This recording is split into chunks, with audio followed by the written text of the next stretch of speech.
साधारण परिवारों कोई अगर युवा राजनीति रे मीना भाग्य आजमाने वास्ते आवे तो तमाम लोग और तमाम पॉलिटिकल पार्टियां मिल रो हत्या राजनीतिक हत्या करने का प्रयास करें। पर पॉलिटिकल पार्टियों ने और तमाम उन लोगों ने मेरा साथ छोड़ दिया था। तो क्या आपकी बीजेपी से लोकसभा वाले टिकट पे बात नहीं हुई?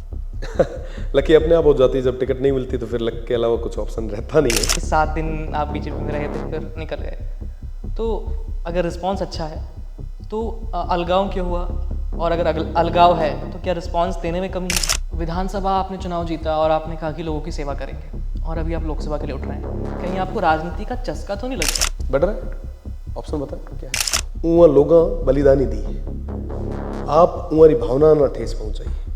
आप ए भूल गया कि राणा प्रताप उगे टाइम घास री रोटी खाई, पर उआ मुगला रे भेड़ो कदे इलेक्टोरल बॉन्ड आए थे और सबको पता चला कि भाई किस किस पार्टी को कितना कितना चंदा मिला, और उस चंदे का इस्तेमाल होता है चुनाव प्रचार में। आप तो निर्दलीय हैं, आप कैसे मैनेज कर रहे हैं इस पूरी चीज़ को?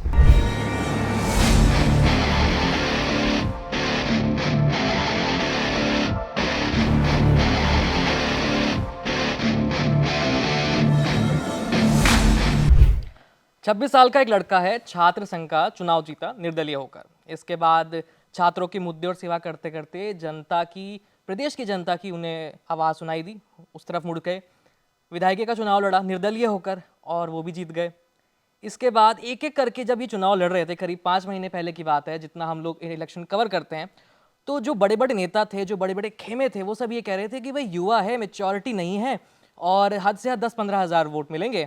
बाकी जो है कई कई बार के एमपी हैं और कई कई बार के एमएलए हैं, वो चुनावी मैदान में हैं अलग अलग पार्टियों से, वो चुनाव जीतेंगे। लेकिन जब रिजल्ट आया तो इस युवा ने, क्योंकि जब वो वहाँ दावे ठोक रहे थे तो ये यहाँ अपने चुनावी मैदान में पैर जमा रहे थे, और जब मौका मिला तो उन्होंने चौका मार दिया। इसके बाद जनता की सेवा की, और जब अभी हाल में खबर आई है कि ये युवा नेता जो है ये लोकसभा चुनाव में भी उतर रहे हैं। नमस्ते, मेरा नाम है आयुष और आप देख रहे हैं एबीपी लाइव। मेरे साथ आज मौजूद हैं शिव विधानसभा क्षेत्र के मौजूदा विधायक और बाड़मेर जैसलमेर क्षेत्र के लोकसभा सीट के लोकसभा प्रत्याशी रविंद्र सिंह भाटी। आपका स्वागत है। बहुत बहुत धन्यवाद। तो आज आप पहले अपना मुझे वो बताइए, शेड्यूल बताइए, क्योंकि जितने लोग हम यहाँ देख रहे हैं, यूपी वाले, बिहार वाले, तो ज़्यादातर हमारे युवा हैं और आप युवा नेता हैं, तो कुछ हमारे युवाओं के लिए मैसेज दीजिए एक्टिविटी के लिए। मैं युवाओं से तो यही निवेदन करूंगा कि आप सब मेहनत करें, संघर्ष करें, और संघर्ष का दौर है। आपको ये लगेगा कि स्टार्टिंग में कि भैया स्ट्रगल करेंगे तो क्या होगा, कैसे होगा, पर आप मेहनत करेंगे तो बिल्कुल निश्चित तौर पे आपको इसका परिणाम भी मिलेगा, इसका इनाम आपको मिलेगा। आप मेहनत करें जी।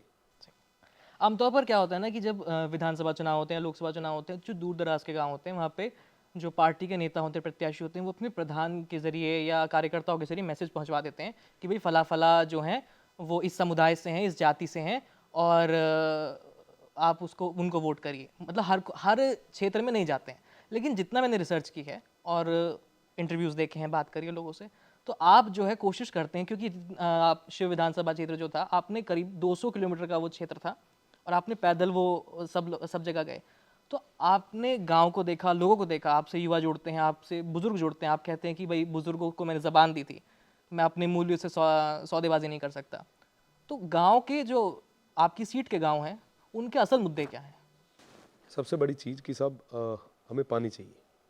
हमारे उस क्षेत्र में आज भी सबसे बड़ी समस्या पानी की है। मेरे क्षेत्र की अगर मैं बात करूं, उन किसानों की बात करूं, तो बिजली की समस्या सबसे बड़ी समस्या में से। और मैं अगर नेशनल लेवल की बात करूं तो बाड़मेर और जैसलमेर का एक बहुत बड़ा हिस्सा डेजर्ट नेशनल पार्क के अंदर है, डीएनपी के अंदर, जो अभी तक मूलभूत सुविधाओं से वंचित है। साथ ही साथ मैं बात करूं एजुकेशन की, बात करूं हेल्थ की, तो तमाम वो मूलभूत सुविधाएं जो एक इंसान को मिलनी चाहिए वो मिल नहीं पा रही। उन तमाम चीज़ों को, मूलभूत सुविधाओं को आम जन तक पहुंचाना, ये मेरा उद्देश्य है, ये मेरे ध्येय है। तो आपने एबीपी से छात्र संघ का चुनाव निर्दलीय होकर जीता, फिर विधानसभा चुनाव भी निर्दलीय होकर जीता, फिर 7 दिन भाजपा में रहे, फिर निर्दलीय हो गए। तो ये जो निर्दलीय जो है आपकी स्थिति, क्या ये आपके लिए लकी है? लकी अपने आप हो जाती है, जब टिकट नहीं मिलती तो फिर लक के अलावा कुछ ऑप्शन रहता नहीं है। पर पॉलिटिकल पार्टियों ने और तमाम उन लोगों ने मेरा साथ छोड़ दिया था, पर देवतुल्य जनता ने मेरा हाथ पकड़ के रखा, मुझे आगे तक लाया। और आज मैं जिस जगह बैठा हूँ ये 36 कौम के लोगों की बदौलत बैठा हूँ, उन सब के विश्वास की बदौलत बैठा हूँ। और मैं दावे के साथ कह सकता हूँ आने वाले समय में भी इनके विश्वास पे पूरे तरीके से इनका भाई खरा उतरेगा जी। और आप ये कहते हैं कि आप 36 कौम के युवा आपके साथ हैं, आप राजपूत समुदाय से आते हैं, है ना? और जो आपकी सीट है वहाँ पे जाट और राजपूत लगभग बराबर वोटर्स हैं और मुसलमान थोड़े से कम हैं। और जो अभी मौजूदा प्रत्याशी हैं कैलाश चौधरी, उनको प्रियंका चौधरी का साथ मिल गया, तो बड़ी संख्या में जाट वोटर्स उधर भी जाएंगे।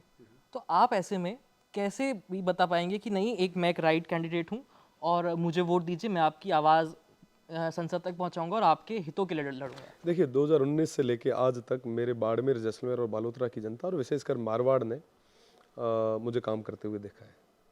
उन्हें भरोसा है 36 कौम को। मैं वापस उसी चीज़ को दोहराऊंगा क्योंकि कई सारे युवा साथी हैं जो उस विश्वविद्यालय के दौर में, छात्र राजनीति के दौर में मेरे साथ में रहे। उनका साथ और सहयोग आज भी है और मुझे पूरा भरोसा है वो सब विश्वास जताएंगे और निश्चित तौर पे आने वाला चुनाव ऐतिहासिक वोटों के साथ जीतेंगे।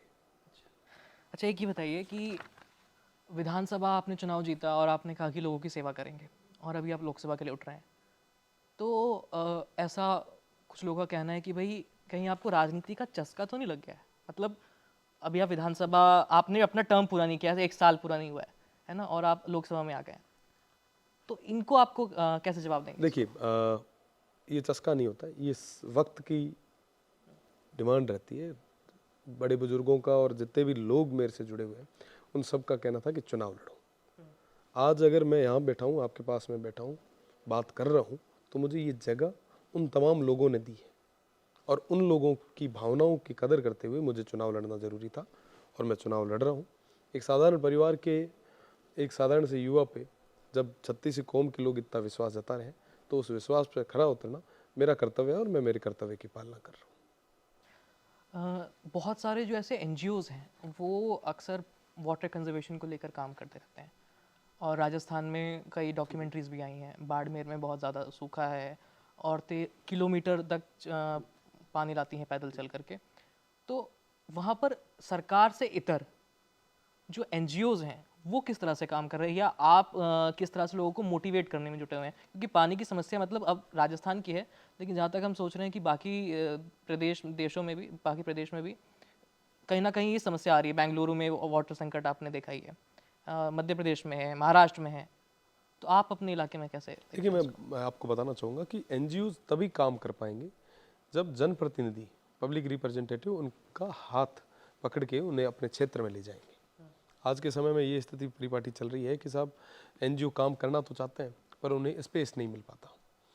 जो मैं नहीं कहना चाहूँगा बट जो भी बुजुर्ग थे, जो बहुत पुराने जो लोग थे, वो ये कहते थे कि साहब ये एनजीओ क्या करेगी, सरकार करेगी, ये करेगी, वो करेगी। पर जो एनजीओ, जो इंडिपेंडेंट लोग जो हैं, जो जितना कर सकते हैं, मुझे नहीं लगता कि उतना कोई और कर सकता है।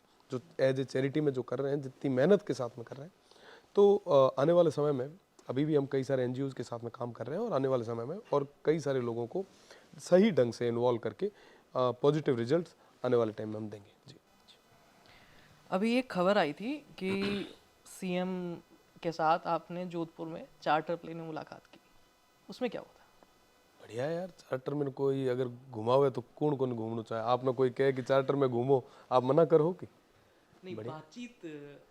ठीक है, वो सूबे के मुखिया है, मैं पब्लिक रिप्रेजेंटेटिव हूँ, जनता ने मुझे बात रखने का अधिकार दिया है, तो मैं मेरी बात को लेकर जनता से और विशेषकर सूबे के मुखिया जी से मिलता रहता हूँ। तो किस तरह का रिस्पांस आता है इसमें? बहुत बढ़िया रिस्पॉन्स आता है, बहुत अच्छा होता है जी। नहीं, जहाँ तक अभी आप कह रहे हैं कि 7 दिन आप बीजेपी में रहे थे फिर निकल गए, तो अगर रिस्पांस अच्छा है तो अलगाव क्यों हुआ? और अगर अलगाव है तो क्या रिस्पांस देने में कमी है कहीं? देखिए राजनीति में कई सारे उतार चढ़ाव आते हैं, हम्म, है ना, और अलगाव आते रहेंगे, करते रहेंगे। हमें जनता की आवाज़ को सुनना है, उनके दिए हुए आदेशों की पालना करनी है, जो मैं कर रहा हूँ और जो मेरे लिए सुखद है। आज के समय में एक तरफ तमाम पॉलिटिकल लोग हैं, बड़े बड़े स्टार प्रचारक हैं, बड़ी बड़ी पॉलिटिकल पार्टीज हैं, पर मैं धन्यवाद देना चाहूँगा मेरी उस देवतुल्य जनता को और 36 कौम के लोगों को जिन्होंने अभी तक मेरा साथ और सहयोग दिया है। 2019 से लेके आज तक आप पिछले नामांकन के कार्यक्रम में देखेंगे तो लाखों की संख्या में लोग आए, वो लोग मुझे हिम्मत देने के लिए आए, और उन लोगों की हिम्मत की बदौलत रविंद्र आज यहाँ पे बैठ के आपसे बात कर पा रहे हैं। और मैं भरोसे के साथ कह रहा हूँ कि उनके विश्वास पे पूरे तरीके से खरा भी उतरूंगा, और आने वाले 26 तारीख का चुनाव भी ऐतिहासिक होगा, और 4 तारीख का जो परिणाम होगा वो उससे भी बढ़िया होगा, जैसे विधानसभा में हुआ था। ऐतिहासिक होगा। साथ में मिलकर करेंगे, बढ़िया करेंगे। अच्छा, जब आपने विधानसभा चुनाव जीता और आपने शपथ ली, तो आपने पहली शपथ जो है अपनी माँ बोली में ली। हाँ ली, बिल्कुल ली, गर्व से कहता हूँ। राजस्थानी मैंने बात करा, राजस्थानी रो, हाँ राजस्थानी हमारी भाषा है, और मैंने कोई ये चीज़ रो को नहीं है, मैं बिल्कुल ली। और आने वाले टाइम रे मीना जनता जब मौको दे है तो देश री सेंगा मोटी हुई पंचायत रे मीना भी लईस, कोई दिक्कत नहीं। देश की सबसे बड़ी पंचायत हमारी लोकसभा, रविंद्र जी का कहना है कि उसमें अगर जीते तो वहाँ भी अपनी भाषा में ही शपथ लेंगे, पहली शपथ अपनी भाषा में लेंगे। तो ये बताइए, बहुत सारे युवा आजकल इंग्लिश कल्चर और इंग्लिश भाषा के पीछे हैं, है ना, अपनी स्थानीय भाषा को भूलते जा रहे हैं, या कोई टोन है, कोई शब्द है तो उसमें झिझकते हैं, तो उनके लिए आपका क्या संदेश है? मारो तो यही कहणो, मैं राजस्थानी ये वास्ते उपयोग करा क्योंकि उन्हें मैसेज देना चाह रही हूँ जो इंग्लिश री और जा रहा है। मारो निवेदन कि आप रूट्स में ना जुड़ियोड़ा रहो, जड़ाम जुड़ियोड़ा रहो, और अगर वाकई आप आगे बढ़ना चाहो तो आप जड़ाम में कभी मत छोड़ो। ठीक है, टाइम रे भेड़ो अपन चालनू है, वो ना आप जो समय री डिमांड है वो ना आप स्वीकार करो, पर भेड़ो भेड़ो रूट्स में ना आप इतना भी हावी मत होने दो, और खुद री भाषा ना, खुद री संस्कृति ना, रीति रिवाज ना टूटन मत दो जी। अच्छा, आपकी विचारधारा, जो आपके मुद्दे हैं, और काफ़ी हद तक बीजेपी की विचारधारा, अगर मैं गलत हूँ तो आप बताइएगा, काफ़ी मुद्दों पर वो मैच करती है ना। और बीजेपी कहती है कि हम युवाओं को मौका देते हैं, हम परिवारवाद के खिलाफ हैं, और नए नए जो प्रतिभाशाली युवा हैं उनको हम आगे लाते हैं। लेकिन जब चुनाव के टिकट देने की बारी आती है तो उनको टिकट मिलता है जो पहले से उस टिकट पे मंत्री बन चुके हैं। अगर सामने कोई प्रतिभाशाली कैंडिडेट है, कोई योग्य है, तो उसको टिकट ना दे करके एक पहले से मौजूद प्रत्याशी को टिकट देना, मंत्री को चुनाव में खड़ा करना। तो क्या आपकी बीजेपी से लोकसभा वाले टिकट पे बात नहीं हुई थी? देखिए, बात हुई नहीं हुई वो अलग चीज़ें हैं, पर जो आप पहले में ना बात करी, मैं वो आपने जवाब देना चाहूँ कि आज रे तारीख रे मीना साधारण परिवारों कोई अगर युवा राजनीति रे मीना भाग्य आजमाने वास्ते आवे तो तमाम लोग और तमाम पॉलिटिकल पार्टियां मिल रो हत्या, राजनीतिक हत्या करने प्रयास करया करें, जिकर कारण कई सारी नई खेप जो है वो आज रे तारीख में खत्म सी हो गई। आज नेता रो पुत्र नेता बने, पर साधारण परिवार वालों युवा कदे सोच ही कौन सके कि साहब हूँ लोकसभा या विधानसभा में ना जा सका। भारत एक युवा देश है, 60% पॉपुलेशन युवाओं री है, पर लारले सेशन में आप देखियो कि 12% युवा रहा अंडर 40, और वीरे मीना भी साधारण परिवार में आने वाला 2% रहा। ये जो आंकड़े ये क्या कह रहे हैं? ये जो है मिसमैच है, ये क्यों? प्रतिनिधित्व करने रो मौको क्या कौन मिले? वो तो कहना चाहूँ तमाम युवा साथियों में कि डट मुकाबलो करो, संघर्ष करो, धरातल रे माथे काम करो, जो स्थितियां बनती रहे बिना डरे आप मजबूती में ना ये जनता री आवाज उठाओ। जनता आपना निश्चित तौर माथे आशीर्वाद देर देश री सेंगा मोटी हुई पंचायत रे मीना भाई जी। अच्छा, ये बताइए कि युवाओं का मुद्दा एक होता है नौकरी, और जिस हिसाब से हमारा देश है, हमारे परिवार में ये होता है कि बच्चे को इस तरह से पढ़ाओ कि सरकारी नौकरी की तैयारी करे, सरकारी नौकरी का एग्ज़ाम दे और सरकारी नौकरी पाले। क्यों? क्योंकि सुविधाएं अच्छी होती हैं, तनख्वाह अच्छी होती है, एक नौकरी की सेफ्टी होती है। लेकिन हम अपने बच्चों को बिजनेस की तरफ नहीं भेजते, स्टार्टअप्स पे नहीं भेजते यूजुअली, है ना। बड़े बड़े शहरों में, दिल्ली, मुंबई, बैंगलोर में, यहाँ पे स्टार्टअप शुरू हो रहे हैं, लेकिन आज भी जो हमारा जो सबसे बड़ी संख्या है वो हमारी गाँव में है, या हमारे टीयर 2, टीयर 3 सिटीज़ में है। लेकिन वहाँ की जनता जो है वो आज भी हमारा एक 60,000 की भर्ती के लिए 12-12 लाख, 64 लाख लोग फॉर्म भर रहे हैं, है ना, और फिर फॉर्म लीक हो जा रहे हैं। तो इस पूरी सिचुएशन को आप कैसे देखते हैं? देखिए संगम मोटी चीज़ मैं आपने बताऊं कि आज तारीख रे मीना जो स्टार्टअप रो, एंटरप्रेन्योरशिप रो जो जमानो आयो है, पर गवर्नमेंट और पब्लिक रिप्रेजेंटेटिव सारा उदासीन है। वो खुदरा घर भरण ऊंचाई को नहीं आवे तो एंटरप्रेन्योरशिप री, स्टार्टअप री बात कौन करेला? आज हर जगह यहाँ है कि साहब मानव जीवन रो मौको दो, पड़ोस रे घर रे मीना चूलो जगह नहीं जगह उन्हें कोई फर्क नहीं पड़े। और हकीकत है, मैं तो ऑन कैमरा कह सकूं क्योंकि मैं स्थितियां ना बहुत नजदीक मीना देखी है ना साहब।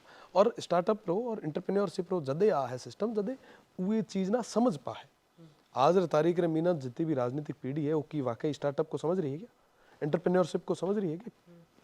आज हम कहाँ है? एआई में, है ना, आर्टिफिशियल इंटेलिजेंस की मैं बात कर रहा यहाँ पे, जो बात कर रहे हैं हो सके यहाँ पे ये ना वो तरीके में परफॉर्म कर सका कि वो तमाम लोग समझ रहे हैं कि नहीं गाँव और बैठोड़े आदमी की गलती को नहीं है, उही ना अगर आप समझाओ तो समझने वास्ते तैयार है। बस ए है कि दिल्ली री चीज ना या तो उती तक पहुंचाओ या उही ना दिल्ली ले यार बताओ।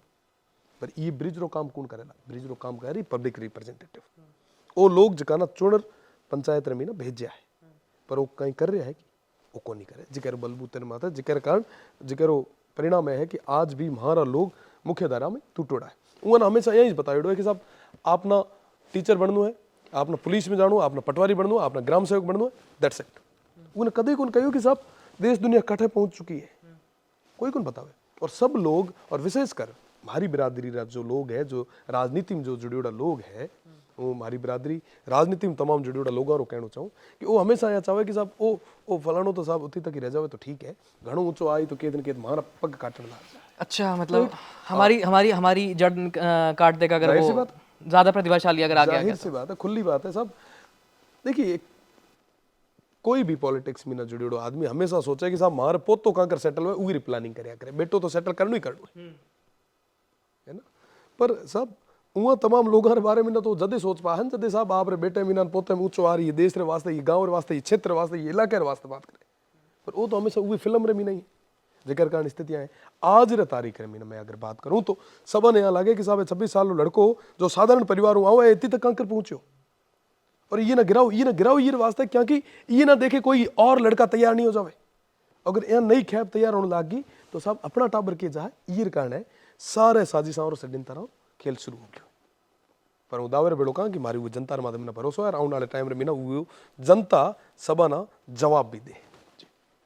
तो ये जैसे अभी आपने एंटरप्रेन्योरशिप की बात कही, लेकिन जहाँ तक हम लोग न्यूज़ फॉलो करते हैं तो पीएम मोदी अक्सर कहते हैं कि हम लोगों ने स्टार्टअप को प्रोत्साहन देने के लिए अलग अलग स्कीम शुरू करी है, उसका असर नहीं पहुंचा क्या? देखो साहब दिल्ली में ना तो रवा नहीं हुए, पर जयपुर जाते जाते गाड़ी रो आधो तेल खत्म हो जावे।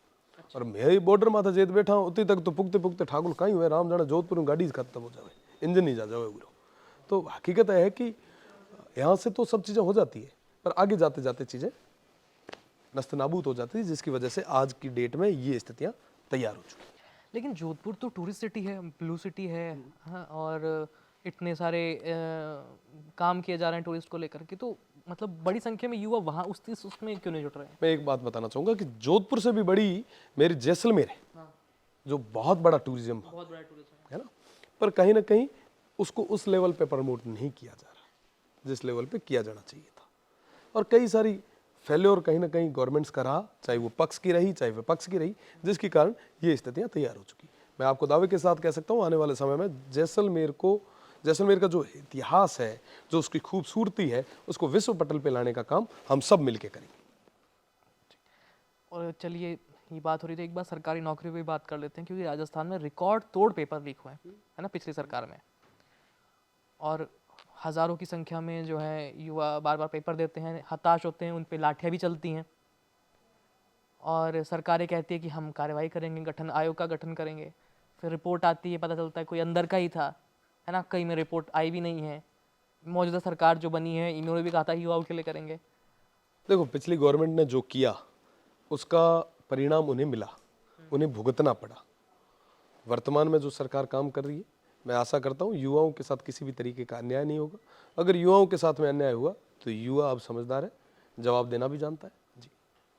युवाओं का एक और मुद्दा है, जो अग्निपथ परीक्षा, ये जो स्कीम है अग्निवीर स्कीम, तो इसको लेकर के युवा ये कहते हैं कि ये युवाओं के भविष्य के साथ खिलवाड़ है। आप 4 साल के उनको टेंडर दे रहे हैं, आगे गए तो गए, नहीं तो अपना 17 लाख या 20 लाख रुपए लेके घर बैठिए, अगले ऐसा एग्ज़ाम की तैयारी कीजिए, आपको 10 नंबर का वेटेज मिलेगा, और अगर किस्मत अच्छी रही, पेपर लीक नहीं हुआ, तो आप किसी सरकारी नौकरी को पकड़ लेंगे, नहीं तो उस 17 लाख रुपए को आप खर्च कीजिए। देखिए इसके अलग अलग मायने है ना, एक मायना जो अपन बात कर रहे हैं, दूसरा मायना जो एंटरप्रेन्योरशिप और स्टार्टअप से जुड़ता हुआ है कि साहब 23-24 साल के लड़के को अगर 17-18-20 लाख मिले तो वो नया स्टार्टअप शुरू कर सकता है, वो 20 चीज़ें कर सकता है। पर मुझे ये लगता है कि साहब किसी भी व्यवस्था को एकदम से परिवर्तन लाना कहीं ना कहीं नुकसान देता है। अचानक ये बदलाव नहीं होके अगर धीरे धीरे बदलाव होता तो हो सकता है इसका परिणाम और ही अच्छा होता। पर खैर अब वर्तमान में अगर ये शुरू कर ही दी गई है तो अब इसके अलावा ऑप्शन नहीं है, रास्ते बंद कर दिए गए हैं। सीधी सी बात है, फिर लोग पुलिस की ओर और ग्राम सेवक की ओर, पटवारी की ओर भागना शुरू हो जाएंगे। क्या करेंगे, कुछ ना तो करना ही पड़ेगा ना। 4 साल के, ये तो है नहीं कि 4 साल से सब चीज़ें हो जाएगी, तो कहीं ना कहीं ये नुकसान तो है, पर अब जो है लेकिन आपको नहीं लगता कि 4 साल में अपने आप को इस तरह से परफॉर्मेंस दिखाना कि आप उस कैटेगरी में आए कि आप डिस्क्वालीफाई ना हो जाए 4 साल बाद, तो एक अननेसेसरी जो है स्ट्रेस नहीं बढ़ा रहा है? बढ़ रहा है। ऑप्शन बताए क्या है, ऑप्शन है कुछ? तो ये फैसला ठीक नहीं है युवाओं के लिए। देखिए, युवाओं का इस मुद्दा क्या है आपके क्षेत्र के? मेरे क्षेत्र के युवाओं का ये है कि साहब, कि सबसे पहली चीज़ कि जो सीमांत के जो है युवा है, उनके लिए विशेष परीक्षण का केंद्र होना चाहिए। मैं सीमांत की बात इसलिए करूंगा क्योंकि हमारे ये जो लोग हैं, ये हमेशा से बॉर्डर के लिए मजबूती से, बॉर्डर की रक्षा के लिए खड़े रहे, तो इनको हमेशा से एक अलग प्रायोरिटी मिलनी चाहिए। बाकी आप क्या करें क्या नहीं करें वो आपका लुकआउट है, आप पूरा देश संभाल रहे हैं। मैं तो मेरे बाड़मेर, जैसलमेर और बालोतर की बात करूंगा, और यहाँ पे एक विशेष प्रशिक्षण केंद्र स्थापित होना चाहिए। जी। अच्छा, आपके क्षेत्र की बात करें तो आपके क्षेत्र में पाकिस्तान की सीमा लगती है, तो वहाँ से क्या आप लोग को कुछ खतरा, कभी कुछ इस तरह का महसूस होता है कि कभी इन्फिल्ट्रेशन हो जाए, कभी घुसपैठ हो रही है या आर्मी का मूवमेंट है, तो गांव वालों में स्ट्रेस है या कुछ है? देखो, राजस्थान रो 60% जो इंटरनेशनल बॉर्डर है, वो बाड़मेर, जैसलमेर और बालोतरा लोकसभा क्षेत्र ना टच करते हुए निकले। और रही बात डर रही, तो डर हुआ पाकिस्तान आना लगे कि जब ये आंख उठाई रही तो ए इतना लाठा आदमी बैठा है कि हमारी हालत खराब कर दे।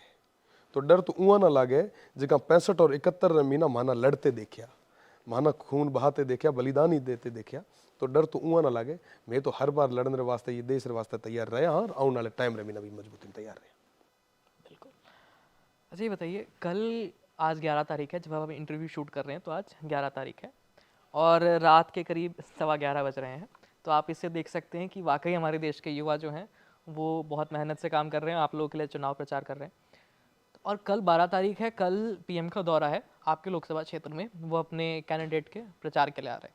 और अक्सर हमने ये देखा है कि जहाँ भी पीएम जाते हैं वो कुछ एक मुद्दे उठाते हैं, राम मंदिर मुद्दा हो गया, इस तरह के मुद्दे उठाते हैं, और जो लोकल मुद्दे होते हैं वो कहीं ना कहीं पीछे छूट जाते हैं।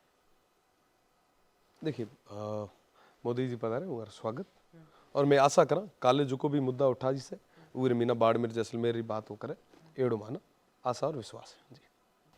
तो कुछ लोग ये भी कह रहे हैं कि कैलाश जी की इतनी पहुंच नहीं है, सीधी फाइट आपके और कांग्रेस के बीच में है। लोग कहीं कह कहीं नहीं कह, माना को नहीं ठा, पर माना तो सिर्फ फोकस हुए काम करना है। मैं काम कर रहा, और आने वाले 26 तारीख को जनता आशीर्वाद दे है, 4 तारीख को परिणाम समान सामो उसे, पर मैंने ये चीज़ भरोसे 4 तारीख को जो परिणाम है वो ऐतिहासिक, उसे जनता पूरा आशीर्वाद माना दी।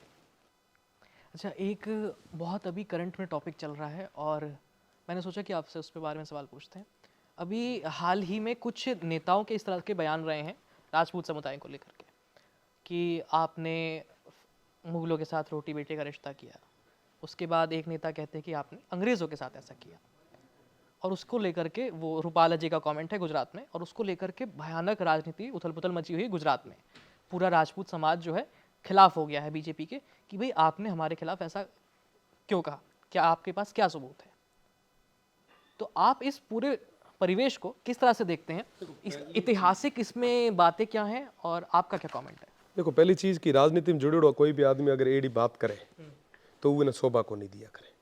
केरी भावना न ठेस पहुंचाणो थांगुड़े तो अधिकार को नहीं। उहाँ जो को गलती करी हुई सजा जनता हुआ ना दे।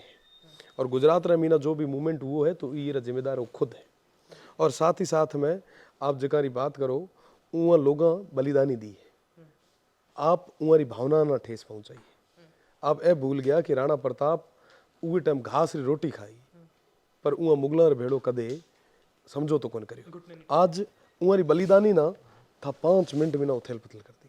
आप छत्रपति शिवाजी री बात जे करा तो पूरे साम्राज्य ने बचाने वास्ते, मातृभूमि रे वास्ते लड़ता आया, और ना जाना कितना ही वीर दुर्गादास मीना लेर, आप हर जगह री जेत बात करो तो हर जगह कई वीर शासक हुआ जिका आप री जनता रे वास्ते, मातृभूमि रे वास्ते बलिदानी दी, कुर्बानियाँ दी। आज उन्होंने 1 मिनट मीना आप धूमिल कर दी। खैर, आप ना करणु नहीं करणु है आप रे माथे है, पर मैंने यहाँ लागे कि कोई भी राजनीति में जुड़े आदमी रे गोडे इतो अधिकार को नहीं है कि वो जन भावना ना ठेस पहुंचाए। और अगर वो ठेस पहुंचा है तो वो निंदनीय है और आने वाले समय में मीना जनता ये चीज रो जवाब भी देवाला। अच्छा, एक बहुत ये आपने जब चुनाव का पर्चा भरा तो उसमें आपने अपनी संपत्ति का ब्यौरा दिया, तो आपका क्या आपने उसमें बताया कि आपके पास अपना खुद का कोई ज़मीन या मकान नहीं है, तो फिलहाल आप कहाँ रह रहे हैं? पापा रे मकान में रहा और मैंने लगे कि घना जनो जे मैं रात 11 बजे तक बाहर इंटरव्यू दियो तो मैंने घरों निकाल दी। अच्छा, और एक सवाल ये है कि अभी इलेक्टोरल बॉन्ड आए थे और सबको पता चला कि भाई किस किस पार्टी को कितना कितना चंदा मिला और उस चंदे का इस्तेमाल होता है चुनाव प्रचार में। आप तो निर्दलीय हैं, आप कैसे मैनेज कर रहे हैं इस पूरी चीज़ को? देखो साहब, मैनेज करने वाला लोग ही है। मोटी मोटी पॉलिटिकल पार्टियां को मोटा मोटा फंड है, पर मैं साधारण परिवार हुआ हूँ। हमारे वास्ते ये जो जनता है, 36 कोमरा लोग है जो हमारे साथ आज रात और दिन जो मेहनत कर रहे हैं लोग हैं, ईयर ही बदौलत मैं आज इतने तक पहुँचे हूँ और मैंने ईयर माथे भरोसा है आने वाले टाइम रे मीना भी एम माथे आशीर्वाद रखे। अभी एक हाल ही में चर्चा चली थी कि आपकी पत्नी भी शायद चुनाव लड़ सकती हैं, तो क्या उनको नहीं राजनीति में कुछ भी नहीं। चर्चाएं चलती रहा करे, हमारे राजनीति में कोई लेना देना ही को नहीं। परिवार तो खुद बहुत शांत तरीके में ना और घरे गाँव रहने वालों है, वो तो खुद ही कहे कि साहब राजनीति मत करो, आराम में ना कोई आप पे वकालत कर ला, घूमनू फिरनू भाग दौड़ कम हो जाए। वकालत से याद आया, आप वकील भी हैं, तो आपने प्रैक्टिस क्यों नहीं की? 2019 में जब जैसे लॉ कंप्लीट हुई तो लक्ष्य से चुनाव लड़ लिया यूनिवर्सिटी के बाद से, फिर आगे से आगे चलता ही गया। प्रैक्टिस का कभी टाइम मिला नहीं और राजनीतिक जीवन रे मीना आप पार्ट टाइम कौन कर सको। कोई यहाँ सोचा कि साहब मैं 4 घंटा पॉलिटिक्स कर लूँ और 4 घंटा दूसरा कोई काम कर लूँ, तो पॉसिबल को नहीं। या 24/7 है, रात 11 बजे में आप अगर आप आमा सामा बैठ रहे इंटरव्यू कर रहे हैं तो जाहिर सी बात है कि रात 2 बजे तक आपने काम करना और सुबह 6 बजे वो जनता रे विश्वास माते खरो उतरने वास्ते आपने मेहनत करनी। That's it. तो जैसे कई सारे बड़े बड़े राजनेता हैं, वो वकील भी हैं, केस भी लड़ते हैं, कांग्रेस से भी, बीजेपी से भी, और भी पार्टी से हैं, तो आप नहीं सोच रहे? वो बड़े नेता है, मैं छोटा हूँ, मैं छोटा ठीक हूँ, मैं जहाँ हूँ वहाँ ठीक हूँ, मुझे अभी यहाँ के काम करने दीजिए। लेकिन वकालत वाला एक्सपीरियंस को अपने चुनाव में आने वाले समय में प्रयास करूँगा और जहाँ कहीं पे भी जनता की आवाज़ दबेगी, कोई वंचित शोषित रहेगा तो उसकी आवाज़ को मजबूती से सदन में भी और कोर्ट में भी उठाएंगे। बिल्कुल। अच्छा, एक खबर ये भी आई थी कि आपके बाद अरविंद भाटी जी जो हैं वो छात्र संघ का चुनाव जीते एबीपी से, और लेकिन जब आप विधानसभा चुनाव जीते तो वो आपको जीत की बधाई नहीं दे पाए। आपके अच्छे दोस्त हैं, आपके बाद उन्होंने वो किया है ना, और एबीपी वाले भी नाराज़ हो गए कुछ? नहीं, ऐसा कुछ भी नहीं है। बधाइयाँ टेलीफोनिक हुआ है, जरूरी को नहीं कि हर एक चीज़ सोशल मीडिया में तो बताई जिया करे। और हमारा तमाम भाई है वो सब हमारा बहुत ही बढ़िया तरीके में वो आप काम करे, मैं हमारो काम कर जी। तो एबीपी वाले जो छात्र हैं, कार्यकर्ता हैं, वो आपसे जुड़े हुए हैं? बिल्कुल है, सबसे आत्मीय संबंध है, व्यक्तिगत संबंध क्या में को नहीं हुए। और विद्यार्थी परिषद तो पूरा कार्यकर्ता रहे उड़ो, तो जाहिर सी बात है एक प्रेम तो है ही। आप जाते जाते हमारे युवाओं को एक एक्टिव रहने का, क्योंकि अभी 11 बज रहे हैं, अभी आप निकलेंगे, प्लेन से जाएंगे, उसके बाद कल सुबह फिर प्रचार के लिए, तो एक एक्टिव रहने का मंत्र दीजिए। लागोड़ा रो, मेहनत करो, सफलता रो वाकई को शॉर्टकट को नहीं है। खून पसीनो तो भैया बहानो पड़ी और मेहनत तो आप ना करनी पड़े। आप सोचो कि घरे बैठोड़ा था ना सब मिल जा है, या रजाई रमीना मोबाइल चलाता चलाता आप सक्सेस हो जाओ, तो गलत फहमी है। कंपटीशन भयंकर है, मेहनत वो लेवल री करनी पड़े और टाइम एज है। अगर आज मेहनत नहीं कर पाया तो आने वाले टाइम में मीना बस सिर्फ क्वेश्चन रहला हो, कहीं रहेला को नहीं। तो ऊंचा उठो, मेहनत करो और मजबूती रे बेड़ो संघर्ष करो। तो ये देख रहे थे आप एक 26 साल के विधायक और हो सकता है भारत के सबसे युवा सांसद भविष्य में बने रविंद्र सिंह भाटी को, और हम उम्मीद करते हैं कि वो जब चुनाव जीते तो एक बार हम जीत का भी उनके उसके बाद का इंटरव्यू ले। बिल्कुल, आप गुडू जरूर हाजिर। बिल्कुल, और इस बार हम थोड़ी बहुत इन्होंने हिंदी में बात करी है, अब की बार हम कोशिश करेंगे कि अपनी माँ बोली में ही बात करें और पूरा इंटरव्यू हम इन्हीं की भाषा में लें और कोशिश करेंगे इनके क्षेत्र में जाकर लें। स्वागत है तो आपसे लेते हैं विदा। मेरा नाम है आयुष, आप देख रहे थे इंटरव्यू रविंद्र सिंह भाटी के साथ। धन्यवाद।